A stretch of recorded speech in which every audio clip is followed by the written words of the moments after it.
आइए राज्य व्यवस्था में आज एक चैप्टर का शुरुआत करने जा रहे हैं जो संविधान चैप्टर संविधान पढ़ाया जाएगा, जो आपको बिहार दरोगा, बिहार पुलिस और आपको दरोगा सचिवालय सब में एग्जाम इससे पूछा जाता है। इसको बारीकी से पढ़ लीजिएगा तो आसान होगा आपको कोई भी एग्जाम को निकालने के लिए।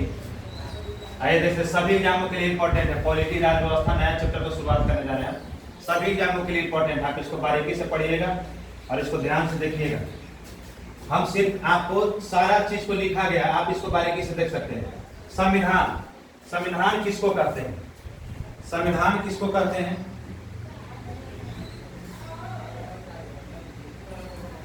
संविधान किसको कहते हैं? संविधान में आता है राज्य व्यवस्था।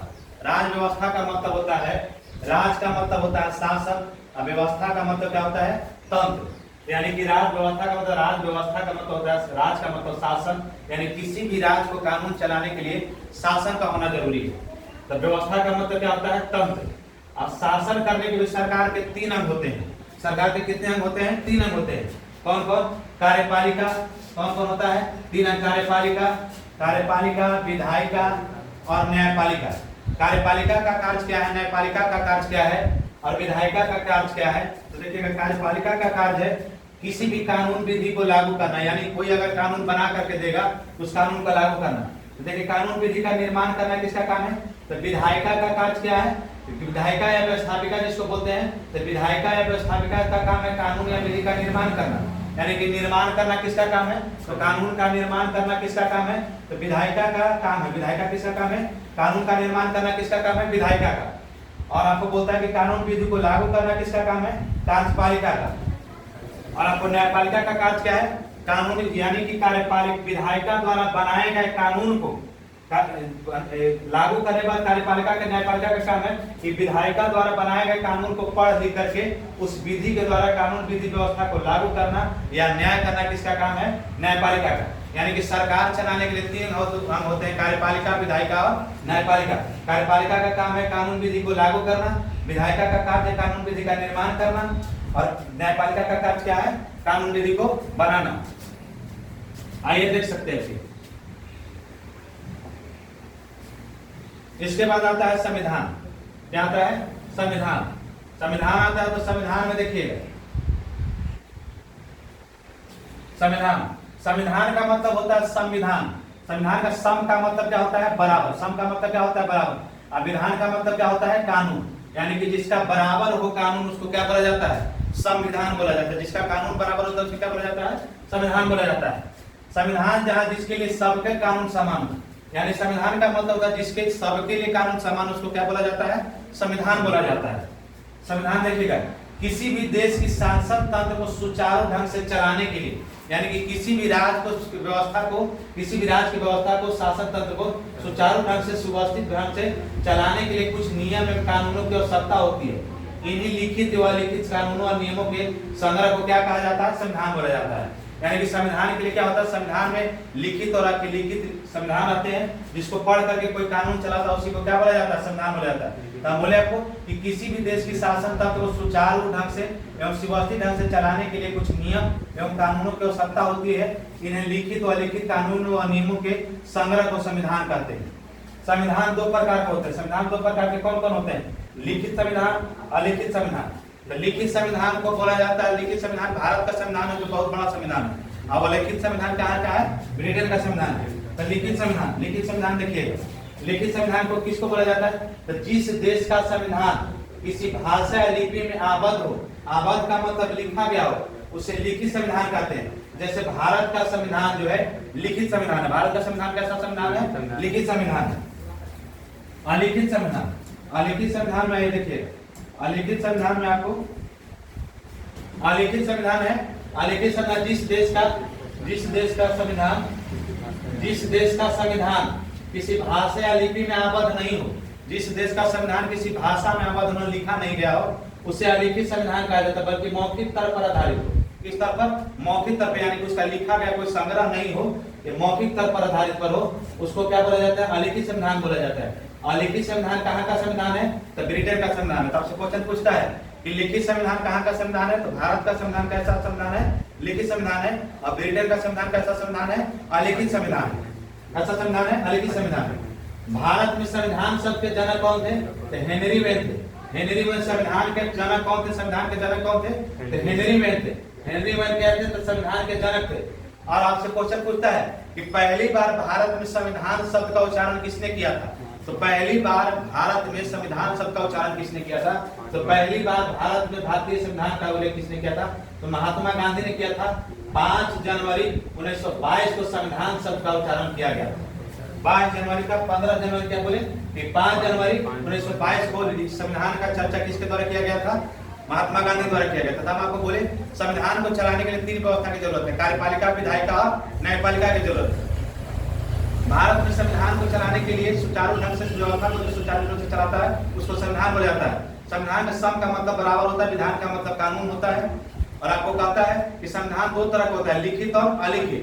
लिखित संविधान भारत का संविधान है, और लिखित संविधान किसका संविधान है? ब्रिटेन का संविधान है। किसका है? ब्रिटेन का संविधान है।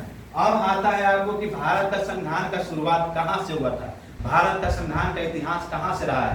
तो भारत का संविधान की शुरुआत आपको लिख करके देखा गया है कि 31 दिसंबर 1600 ईस्वी में, 31 दिसंबर 1600 ईस्वी में ब्रिटेन की महारानी एलिजाबेथ पत्र द्वारा एक घोषणा पत्र लाया गया था।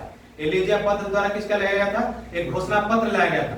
उस घोषणा पत्र में ईस्ट इंडिया कंपनी की स्थापना की गई थी।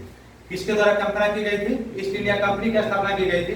तब महारानी एलिजाबेथ ब्रिटिश की महारानी कब? 31 दिसंबर 1600 ईस्वी को महारानी एलिजाबेथ द्वारा घोषणा पत्र तैयार किया गया था। और उसमें क्या गया था? ईस्ट इंडिया कंपनी की स्थापना की गई थी। और किया गया था इन्हें दक्षिणी पूर्व एशियाई देशों के लिए व्यापार करने के लिए अधिकार 15 वर्षों के लिए अधिकार दिया गया था। दक्षिणी पूर्व एशियाई कंपनियों के लिए अधिकार करने के लिए कितने वर्षों के लिए अधिकार दिया गया था? 15 वर्षों के लिए दिया गया था। एक बात का ध्यान दीजिएगा, अकबर का शासन जो है भारत का, अंग्रेज कब आए थे? तो अकबर के शासन काल में आए थे। तो अकबर का शासन चला है कब से? तो 1556 से लेकर के 1605 ईस्वी तक अकबर का शासन चला है। किसका अकबर चला है शासन? तो 1556 से लेकर के 1605 ईस्वी तक किसका शासन चला है? अकबर का शासन चला है। अकबर के मृत्यु करने के बाद जहांगीर का शासन चला है। और अकबर का मृत्यु किसके कारण हुआ है? तो अकबर का मृत्यु किसके कारण हुआ है? तो अकबर का मृत्यु डायरिया नामक बीमारी होने के कारण हुआ। डायरिया नामक बीमारी यानी कि डायरिया उसको बराबर हो गया। डायरिया से होता क्या है कि किसी भी आदमी का सुचारू रूप से शरीर से पानी निकलता है, उसको डायरिया। यानी कि अकबर का मृत्यु 1500 शासन काल कब रहा था? तो 1556 से 1605 ईस्वी तक किसका शासन रहा था? अकबर का शासन रहा था। अकबर का मृत्यु किसके कारण हो गया था? डायरिया का। तब आपसे अगर कोई पूछेगा, आपसे कोई पूछेगा कि अकबर का शासन काल कब से कब तक रहा था? तो 1556 से लेकर के 1605 तक ईस्वी तक रहा था। और अकबर को किसके कारण मृत्यु हो गया था? तो डायरिया नामक बीमारी के कारण उसका मृत्यु हो गया था। और अकबर के मृत्यु के बाद जहांगीर का शासन कराया था। किसका शासन कराया था? जहांगीर का शासन कराया था। और जहांगीर का शासन का 1605 ईस्वी से शुरू होता है और 1608 तक शुरू होता है। ध्यान से देखिएगा, हम आपको बोले कि अधिकार पत्र कितने देर 15 वर्षों के लिए दिया गया था। यही व्यापारिक स्थिति के मजबूत होती। इसी स्थिति में प्रत्येक 20 वर्षों के लिए 50 व्यापारिक अधिकार पत्र का नवीकरण किया गया। 20 वर्षों के बाद व्यापारिक स्थिति का नवीकरण किया गया, यानी नया नियम कानून को लाया गया जो अंग्रेजों को सौंपा गया। 1608 ईस्वी में जहांगीर, 1608 ईस्वी में कौन? जहांगीर। 1608 ईस्वी में तत्कालीन मुगल बादशाह। तो 1608 ईस्वी में किसका शासनकाल था? 1605 ईस्वी में तो अंग्रेज अकबर का मृत्यु हो गया। अकबर का मृत्यु हो गया तो अकबर के मृत्यु के बाद, अकबर का मृत्यु हो गया 1605 ईस्वी में। अकबर के मृत्यु के बाद किसका शासन काल आया? जहांगीर का। तो जहांगीर का मृत्यु के बाद 1608 ईस्वी में तत्कालीन मुगल बादशाह कौन था? तो जहांगीर था। 1608 ईस्वी में भारत का जहांगीर कौन था शासन था?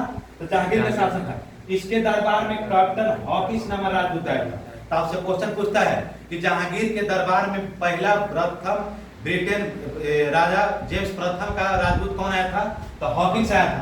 तो क्वेश्चन ये भी आता है कि जेम्स प्रथम का प्रथम राजदूत कौन था? तो प्रथम राजदूत कौन था? तो प्रथम राजदूत कौन था? तो कैप्टन हॉकिंस था। कौन था? कैप्टन हॉकिंस था। कौन था? तो बोलेगा कि जेम्स प्रथम द्वारा ब्रिटेन के राजा जेम्स प्रथम द्वारा भेजा गया। और जहांगीर के दरबार में पहला कौन था? तो कैप्टन हॉकिंस अंग्रेज था, जो जेम्स प्रथम का क्या था? प्रथम राजदूत था। तो कैप्टन हॉकिंस नामक राजदूत प्रथम क्या आया था, भारत में आया था। किसके दरबार में? जहांगीर के दरबार में आया था। यह राजदूत ब्रिटिश राजा जेम्स प्रथम का राजदूत था। या किसका राजदूत था? तो क्वेश्चन पूछता है कि कैप्टन हॉकिंस तो जो था जेम्स प्रथम का क्या राजदूत था? तो पहला राजदूत था। कब आया था? 1608 ईस्वी में आया था। किंतु इसे किसी प्रकार का व्यापारिक अधिकार प्राप्त नहीं हुआ। यानी कि बोलता है कि कैप्टन हॉकिंस को किसी भी प्रकार का व्यापारिक अधिकार प्राप्त नहीं हुआ था। कब आया था कैप्टन हॉकिंस? तो 1608 ईस्वी में आया था। किसके दरबार में आया था? तो जहांगीर के दरबार में आया था। तो किसके द्वारा भेजा गया था? तो ब्रिटेन के महाराजा कौन था? जेम्स प्रथम के द्वारा भेजा गया था। और इसको इंग्लिश खान की उपाधि दिया गया था। किसको दिया गया था इंग्लिश खान का उपाधि? तो कैप्टन हॉकिंस को इंग्लिश खान का उपाधि दिया गया था। कैप्टन हॉकिंस को क्या बोला गया था? इंग्लिश खान की उपाधि दिया गया था। किसको दिया गया था जब इंग्लिश खान का उपाधि? तो ब्रिटेन के राजदूत कौन था? तो कैप्टन हॉकिंस को दिया गया। आइए ध्यान से देखिएगा। फिर बोलता है यह राजदूत ब्रिटिश प्रथम का राजदूत था। कैप्टन हॉकिंस जो था ब्रिटिश राजा जेम्स प्रथम का राजदूत था। किसी भी प्रकार का इसको राजधिकार व्यापारिक अधिकार प्राप्त नहीं हुआ। यानी कैप्टन हॉकिंस को किसी भी प्रकार का व्यापारिक अधिकार प्राप्त नहीं हुआ। फिर बोलता है कि 1615 इसमें पुनः दूसरा राजदूत आया। भारत में दूसरा राजदूत जेम्स प्रथम द्वारा कौन आया? तो जेम्स प्रथम द्वारा प्रथम दूसरा राजदूत कौन आया? तो सर टॉमस रो आया था। कौन आया था? Sir Thomas Roe. बोलेगा, क्वेश्चन पूछेगा कि पहला राजदूत भारत में जेम्स प्रथम का कौन आया था? तो कैप्टन हॉकिंस। इसको क्या बोला गया था? तो इंग्लिश खान को उपाधि दिया गया था। और दूसरा कौन आया था? तो दूसरा जहांगीर के दरबार में कौन आया था? तो जेम्स प्रथम का दूसरा राजदूत कौन था? तो दूसरा राजदूत कौन था? टॉमस रो था, जो जहांगीर के दरबार में आया था। इसको कुछ व्यापारिक अधिकार प्राप्त करने में सफलता हासिल कर लिया। यानी कि सर टॉमस रो जो जेम्स प्रथम का दूसरा राजदूत था, जो 1615 ईस्वी में आया था, वह व्यापारिक अधिकार प्राप्त करने में सफल हो गया। साथ ही 1613 ईस्वी में सूरत में स्थापित ईस्ट इंडिया कंपनी के व्यापारिक कोठी को मान्यता दे दिया गया। मगर बोला गया कि 1613 ईस्वी में ईस्ट इंडिया कंपनी का कहां स्थापित किया गया था? सूरत में स्थापना किया गया था ईस्ट इंडिया कंपनी का। उसको व्यापारिक अधिकार का कोठी का मान्यता दे दिया गया। यानी व्यापारिक कोठी का मतलब होता है किला। यानी व्यापारिक किला के रूप में किसको जाना गया? ईस्ट इंडिया कंपनी का। सूरत में जो ईस्ट इंडिया कंपनी का स्थापना किया गया था 1613 ईस्वी में, उसको व्यापारिक कोठी का मान्यता प्रदान कर दिया गया। किसके द्वारा? जहांगीर के दरबार द्वारा। फिर बोलता है कि 23 जून 1757 ईस्वी को 23 जून 1757 ईस्वी को पलासी के युद्ध बंगाल के नवाब सिराजुद्दौला को पराजित कर दिया गया। तो बोलता है कि ईस्ट इंडिया कंपनी जो ईस्ट इंडिया कंपनी के बीच और नवाब सिराजुद्दौला के बीच युद्ध हुआ, बंगाल के नवाब, तो जिसमें क्या बोलता है कि नवाब सिराजुद्दौला को पराजय हो गया और ईस्ट इंडिया कंपनी ने बंगाल के नवाब अपने चहेते व्यक्ति, पसंदीदा व्यक्ति मीर जाफर को अपना शासन गद्दी पर बैठाया। बोलता है कि यानी कि मुगल के दरबार में पहला शासक, अंग्रेजों का शासक कौन बैठा? तो मीर जाफर बैठा। तो किसका था? ईस्ट इंडिया कंपनी के पहला बंगाल पर शासन प्राप्त हुआ ईस्ट इंडिया कंपनी का, और व्यापारिक व्यापार पर प्राप्त हुआ, और पसंद पर किसको अपना पसंदीदा किसको बनाया? मीर जाफर को बैठाया। तो नवाब कौन पराजित हुआ 1757 के युद्ध में? पलासी के युद्ध में कौन पराजित हुआ? तो नवाब सिराजुद्दौला क्या हुआ? उसकी हार हुई। फिर बोलता है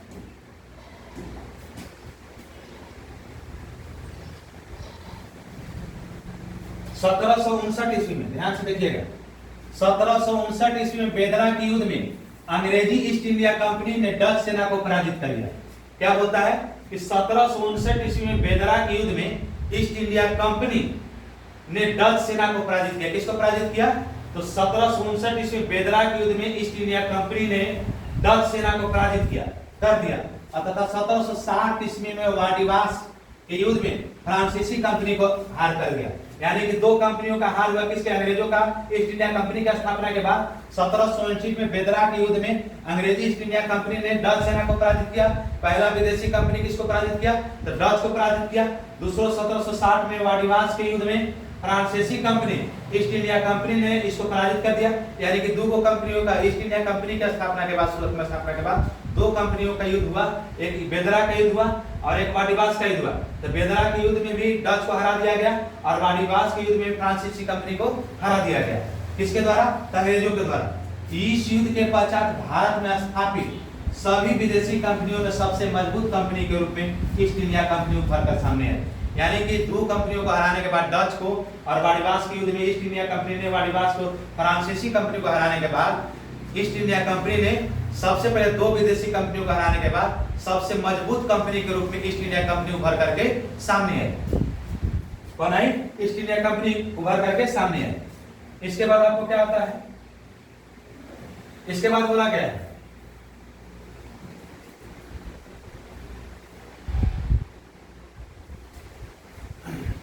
इसके बाद बोला गया है कि भारत 1765 ईस्वी में लॉर्ड क्लाइव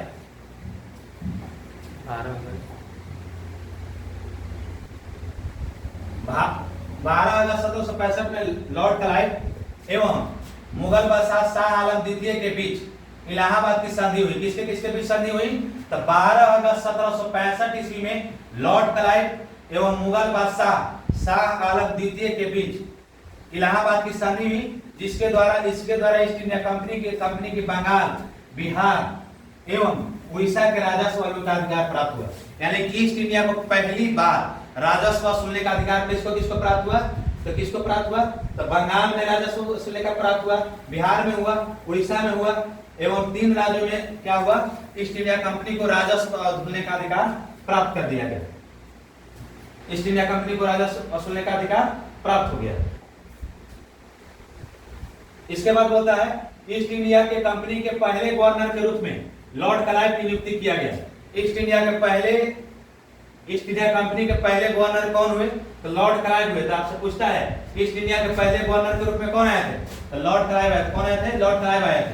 तो लॉर्ड क्लाइव की नियुक्ति किया, जिससे बंगाल का पहला गवर्नर जनरल कहा गया। यानी कि पहला क्या कहा गया? तो बंगाल का पहला गवर्नर कौन था? तो लॉर्ड क्लाइव था। अब आइए ध्यान से देखिएगा। इसके बाद आता है भारत का संवैधानिक विकास। तो भारत का संवैधानिक विकास कैसे हुआ था?